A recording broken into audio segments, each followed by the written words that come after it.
Namaste. My name is Balaganapati Devarakonda. I am teaching philosophy at the University of Delhi. Today, we will delve into one of the most significant texts in Indian political thought, the Arthaśāstra of Kautilya. Often misunderstood merely as a treatise on realpolitik or statecraft, Arthaśāstra is much more than that. It offers us a window into the deeper cultural, philosophical, ethical foundations of governance in ancient India, drawing extensively from Indian knowledge systems and contributing richly to it. Let us begin by understanding terms Artha and Shastra in Arthaśāstra.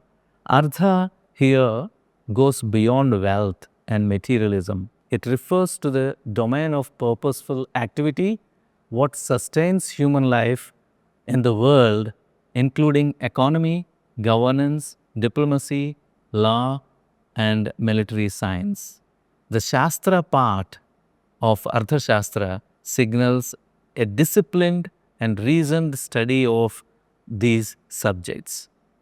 But crucially, all of this is done with a dharmic worldview, one that respects cosmic and moral order. Traditionally attributed to Kautilya, also known as Chanakya or Vishnugupta, Arthaśāstra is believed to have been composed during 4th century BC in the Mauryan era. But unfortunately, for a long time, the modern world did not find the text until it was rediscovered in 1905 by Arthaśāstra. This I would find to be one of the unfortunate things, because for a long time, for 1,000 years, we don't know the text. We could not find the text. This pushes us to look at the tradition and the Indian knowledge system with more careful scrutiny, because we may still have such kind of texts which are unnoticed and which can contribute richly to our own present knowledge system. Composed as a manual for kinship and administration, the Arthaśāstra is often likened to Machiavelli's The Prince, but is broader and deeply rooted in Indian thought. It presents a realistic, pragmatic view of politics, emphasizing the role of the king in securing and sustaining power, but within the dharmic framework. The text consists of 15 books, over 180 chapters, and 6,000 sutras. The key themes include discipline and education, which form contents of Book 1, government departments, which is discussed in Book number 2, legal systems, Book number 3, espionage and internal security, Book number 4, diplomacy, Book number 5 to 7, disaster management, Book number 8, warfare, Book number 9 to 15, and interpretative methods, Book number 15. This is how the text is composed. Philosophically, Artha is seen in the context of Purusharthas, Dharma, Artha, Kama, and Moksha. While Artha is central in this text, it remains accountable to Dharma.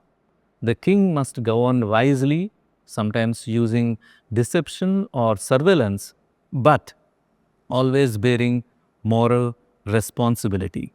Today, the Arthaśāstra remains relevant for its insights into realpolitik, public policy, and ethical governance, offering a nuanced framework to balance pragmatism with responsibility.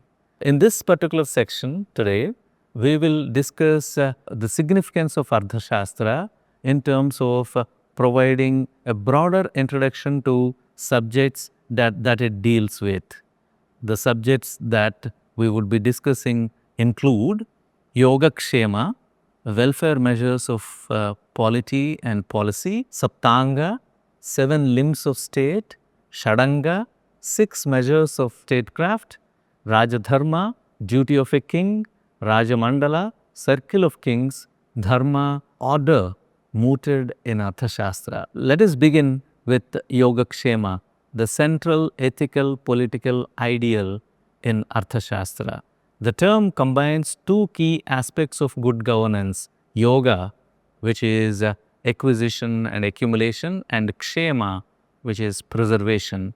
Yoga refers to the acquisition of property, prosperity, resources, and security, while kshema ensures their stability and well-being.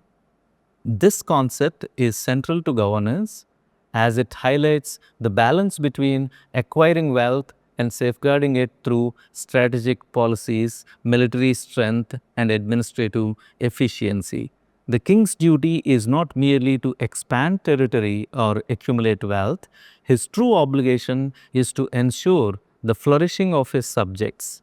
This is captured beautifully in the Arthaśāstra when it says, Praja sukhe sukham rajnyaha prajanam cha hite hitam na atma priyam hitam rajnyaha prajahatu priyam hitam.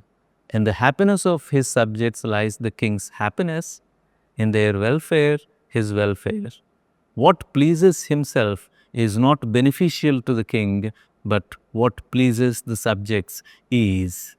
This verse beautifully captures the essence of Rajadharma, that the king's self-interest is subordinate to the well-being of the people. It serves as a moral foundation for Yogakshema as the telos or the goal of governance. This view parallels a modern welfare state but differs crucially. It is rooted in dharma, not mere utilitarian calculation. The discussion on Yogakshema leads us to another important component of Arthaśāstra called Rajadharma, which is the duties of the king. The ethical and spiritual framework that binds the ruler are fixed within this Rajadharma. Kautilya is emphatic. A king must be learned, self-restrained, and committed to justice. His first conquest must be over his own self and his own senses. Indriya Jaya, victory over senses, is considered to be the first conquest that the king must wage. Only then he can justly wield power over others. The ruler's core duties, according to Arthaśāstra, include upholding justice through Dandaniti, science of punishment and order, protecting the weak and upholding social welfare, promoting economic and cultural prosperity, preventing anarchy and ensuring continuity of governance. The Arthaśāstra emphasizes the king as a servant of dharma. Governance is not a right of birth but a responsibility, a form of yajna or sacrificial offering for collective well-being. This discussion leads us further to Saptanga, the 7 limbs of the state theory. Kautilya conceptualizes the state as an organic body composed of 7 interdependent limbs. This organic view of a state is important to understand because it presents a kind of interdependence of each of the limbs, so that there is a harmony that is inbuilt, which makes each one of them understand the significance of the other and depend on the other, and that is how working for the common good or collective well-being. That's what Saptanga theory, through its organic conception, tries to present to us. And these Saptangas include Swami, Amatya, Janapada, Durga, Kosha, Danda, Mitra. Swami is the ruler, the central moral and political authority. Amatyas are ministers, skilled and ethical advisors. Janapada, which is territory and people, the population and economic base of the state. Durga is fortified towns, infrastructure and defense. Kosha, which is wealth, treasury, must be filled ethically and sustainably according to Arthaśāstra. Danda, which is armed forces and law enforcement, Mitra, which includes allies and strategic partners. So these seven are considered to be the foundations or pillars of the state. Each one of them have their own unique significant place. At the same time, none of them are independent of the other, can have over say in any of the matters, though they have their own specializations, because all of them come together only for the sake of collective well-being of the state. So that is how the organic conception of these seven limbs, interdependent limbs, was presented to us by Arthaśāstra. This conceptualization presents the state as an organic entity where each limb is interdependent and essential for the health and stability of the polity. If the state has to be stable and the stability is considered to be its health, and if we are looking for the stability and health of the state and the political system, then the organic conception of each of the limbs is considered to be one of the significant aspects. This analogy, interestingly, as we are talking about health, reflects Vedic and Ayurvedic principles, emphasizing that well-being of the whole depends on the harmonious functioning of all the parts, and well-being of the polity or the state is dependent on the harmonious functioning of each of the seven limbs that we have emphasized and presented above. And the health is important here. Health should not be seen as merely a physical health, but rather it's conceptual or thought that goes beyond the conceptualization and implementation into human actions. That becomes very important. That is how the harmony is not just harmony of the physical elements, rather the harmony between the thought and action as well. In the Arthaśāstra, Kautilya further elaborates on the qualities and functions of these elements, underscoring their significance in effective governance and statecraft. The discussion on Saptanga leads us to another significant aspect of statecraft, especially the foreign policy, in terms of Shadguna, the theory of Shadguna, which talks about 6 measures of statecraft. Foreign policy in the Arthaśāstra is guided by 6 strategies of interstate conduct, which is called Shadguna. Let's have a look at these 6 components that it tries to provide. Sandhi, Vigraha, Yana, Asana, Samsraya, and Dvaidi Bhava. These are the 6 important strategies that were presented as a part of foreign policy by Chanakya in his text. Sandhi here means making peace or alliances. Okay, this becomes one of the very important aspects of foreign policy. But it is not enough if you are able to make peace with other neighboring states.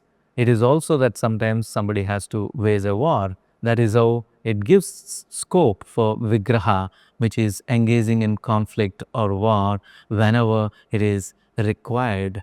Similarly, it's not just waging war against the enemies.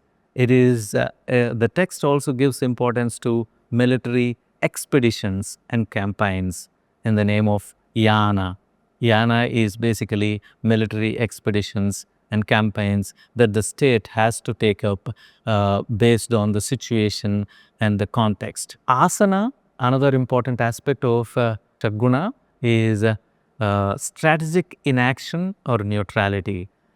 This is a very important concept that has to be taken into consideration. It is not that state has to always act upon its neighborhood. There may be certain instances where the state has to follow a strategic inaction or neutrality. And that's what is emphasized through this concept asana. And this further leads to samsraya, seeking protection or alliance under a strong king. Whenever there is a threat by a stronger king, it provides space for seeking protection or alliance under a strong king, which is termed as samsraya. And further, the last but not least, the sixth important component of this Shadguna is dual policy. What is this dual policy? It's not that you should always be engaging in war, or it's not that you should always be engaging in peace. Okay, probably at the same time, a state can engage in peace with one and conflict with the other. So that is how Dvaidi Bhava, which is dual policy, engaging in peace with one and conflict with another, is presented. These strategies are elaborated in book number 7 of Arthaśāstra, where Kautilya discusses the appropriate application of each policy based on the state's situation and objectives. For instance, when a king is weaker than his adversary, he might seek peace, sandhi, or alliance, samsraya. Whereas if he is stronger, he might opt for war, vigraha, or expansion, yana. The choice of strategy is thus contingent upon a realistic assessment of one's own strength and that of the adversary. These strategies are chosen pragmatically based on timing, capacity, and circumstance, not abstract morality. However, they are still framed within the pursuit of yogakshema, not a selfish ambition. So yogakshema forms the very foremost important, significant political and social ideal for the text Arthaśāstra. Now look at Rajamandala, concept of Rajamandala, the circle of kings that Arthaśāstra talks about. Kautilya offers a realistic model of international relations known as Rajamandala. The key idea is Samipasthaha Arihi, Samipasthasya Samipastho Mitram. This is a very important concept. It says the Samipastha, which means the immediate neighbor, is considered to be Ari, which is enemy. Samipasthasya Samipastha, which means the neighbor's neighbor is viewed as mitra, friend.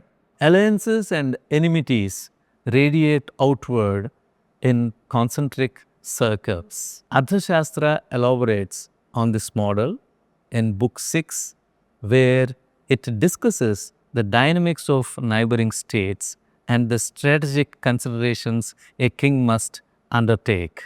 For instance, if you look at the state, its surrounding immediate neighbors are the potential enemies, and the immediate neighbors of the immediate neighbors, the second outer circle, could be possible friends and allies. That's how the Shastra tries to present the international relations perspective for the world. The theory posits that a king's immediate neighbor is likely to be a rival, while the neighbor's neighbor could be an ally. This framework assists in formulating foreign policy and diplomatic relations based on geographical proximity and political interests. This anticipates modern geopolitical theories but remains grounded in ethical realism. Expansionism is discouraged if it violates dharma or undermines state's stability. State stability is given primary importance in the process of the collective well-being. Now, let us look at dharma as a political order as it is presented in Arthaśāstra. Many readers compare Arthaśāstra to Machiavelli's The Prince, citing its strategic realism. But this is only partially true. Kautilya integrates artha, power and wealth, with dharma, righteousness. It says, Dandaha Shasti iti dandanitihi. It is the rod or danda that governs, hence the term dandaniti. Yet, danda is not brute force. It is an ethical instrument of order, necessary but regulated. Power unchecked by morality becomes tyranny. Kautilya warns us, Ardhanam Arthanashohi Dharmasya Prabhavapyayam. This phase highlights the deep connection between Ardha, wealth, and righteousness, Dharma. It suggests that the destruction of wealth leads to the decline of Dharma, while the prosperity of wealth supports its growth. This idea is central to many ancient Indian texts, including the Arthaśāstra, which emphasizes the interdependence of economic stability and ethical governance. Thus, governance without ethical anchoring is self-defeating. To conclude, Arthaśāstra offers an integrated vision of governance rooted in Indian philosophical traditions. It presents a welfare-centered view of governance in terms of Yogakshema, a dutiful and ethical vision of kingship in terms of Rajadharma, a systematic model of statehood in terms of Saptanga, realistic yet dharmically framed diplomacy in terms of Shadguna and Rajamandala. Above all, a deep belief that governance is a moral practice, not a power game. That's what is emphasized throughout the text. Rather than a cynical manual for power, Kautilya's work is a guide to responsible, morally grounded, and practically effective governance. As students and scholars of Indian philosophy and political thought, our challenge today is to revive and reinterpret these insights not merely as historical curiosities but as living frameworks that can inform contemporary policy, ethics, and global relations. In today's fragmented world, revisiting the Arthaśāstra allows us to see governance not as domination but as yajna, a sacred offering for collective well-being. It challenges us to hold together the tensions of pragmatism and ethics, realism and responsibility, making it as relevant today as it was in the Mauryan age. Thank you.